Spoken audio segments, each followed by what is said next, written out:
Everyone, good evening বন্ধুরা, কেমন আছো? আশা করি সবাই খুব খুব ভালো আছো। প্রতিদিনের মতো আজকেও নিয়ে চলে এসেছি তোমাদের জন্য একটা নতুন ভিডিও, কি রান্নার রেসিপি। তো সেটাই আজকে তোমাদের সাথে শেয়ার করবো। তো প্রথমেই দেখো বন্ধুরা, তোমরা আমি কি নিয়েছি তো দেখেইছো, ওই যে শোল মাছ, জ্যান্ত শোল মাছ। সেটারই আজকে কি করছি না করছি সেটা তোমাদের সাথে শেয়ার করবো, সাথে থাকো, দেখতে থাকো। তো বন্ধুরা, সবার প্রথমে কি করেছি, মাছটা কেটে ধুয়ে লবণ হলুদ মাখিয়ে রেখে দিয়েছি। ও তারও আগে কি করেছি বলো তো বন্ধুরা, একটুখানি গরম জল দিয়ে এটাকে ভালো করে নুন দিয়ে ধুয়ে নিয়েছিলাম, ফেলে ঢেলে দিয়ে তারপরে লবণ হলুদ মাখিয়ে রেখেছি। এদিকে দেখো, এটা কি তেঁতুল, তো তেঁতুলটা ভিজিয়ে রেখেছি। এদিকে দেখো কড়া বসিয়ে দিয়েছি। এবার চলো মাছটা ভেজে নেওয়া যাক।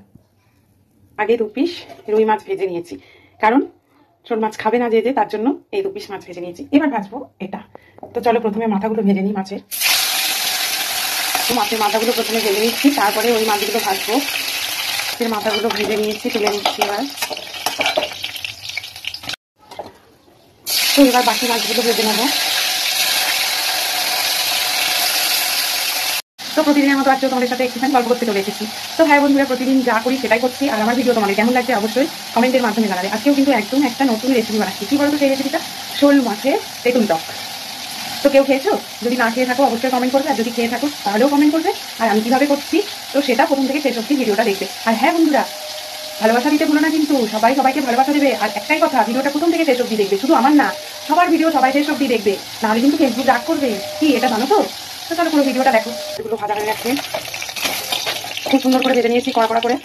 তো এবার দেখো এগুলো ভেজে নেবো।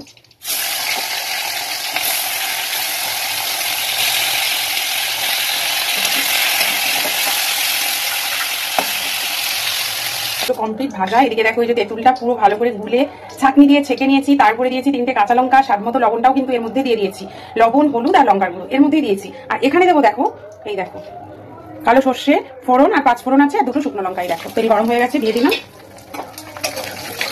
খুব সহজেই খুব তাড়াতাড়ি কিন্তু এই রেসিপিটা তৈরি হয়ে যায়, বা খেতে কিন্তু অসাধারণ হয় বন্ধুরা। আর জানেন তো টক খুব ভালো লাগে খেতে, তো আজকে আমি এই জন্য জ্যান্ত শোল মাছের টক করলাম। তো দেখো এবার আমি এটা দিয়ে দেবো। তো ভালো মতো গরম হয়ে গেছে, এবার দিয়ে দিচ্ছি। তো দেখো, দেখেছো এবার নিশ্চয়ই বুঝতে পারছো এর মধ্যে সবকিছু দিয়েই বসিয়েছি। তো এটা খুব ভালো করে ফুটবে বন্ধুরা, তারপর আমি মাছগুলো দেবো। তো তার আগে আমি সামান্য চিনিটা দেবো, অল্প পরিমাণ, বেশি দেবো না কিন্তু, একটুখানি চিনিটা দিলে টেস্টটা খুব ভালো হবে, মানে স্বাদটা খুব সুন্দর হবে। তো এটা এবার খুব ভালো করে ফুটুক, ফুটে উঠলে তারপর আমি ভাজা মাছগুলো দিয়ে দেবো। সুন্দর দেখতে লাগছে, দেখো ফুটছে না? এই দেখো এবার এই যে মাছগুলো দিয়ে দিচ্ছি।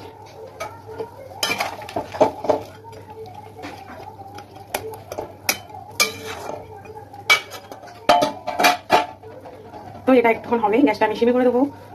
তো কিছুক্ষণ ফুটবে, 10-15 মিনিট মতো ফোটাবো, কারণ না হলে তো বেশ টকটা মাছের মধ্যে যাবে না। আর টকটা মাছের মধ্যে না গেলে মাছটা খেতে অতটা স্বাদ লাগবে না। তো সেই জন্য 10 মিনিট কি 15 মিনিট মতো আমি এটা ফোটাবো সিমে দিয়ে, তারপরই নামাবো। তো চলো বন্ধুরা, রান্নাটা কিন্তু হয়েই গেল। প্রথম থেকে শেষ অবধি দেখেছো তো? আর কেমন লাগলো হ্যাঁ তোমাদের একটা কমেন্ট করে আমাকে জানাবে। তোমাদের এক একটা কমেন্ট আমাকে আরো নতুন নতুন অনেক ভিডিও বানানোর উৎসাহ দেয়।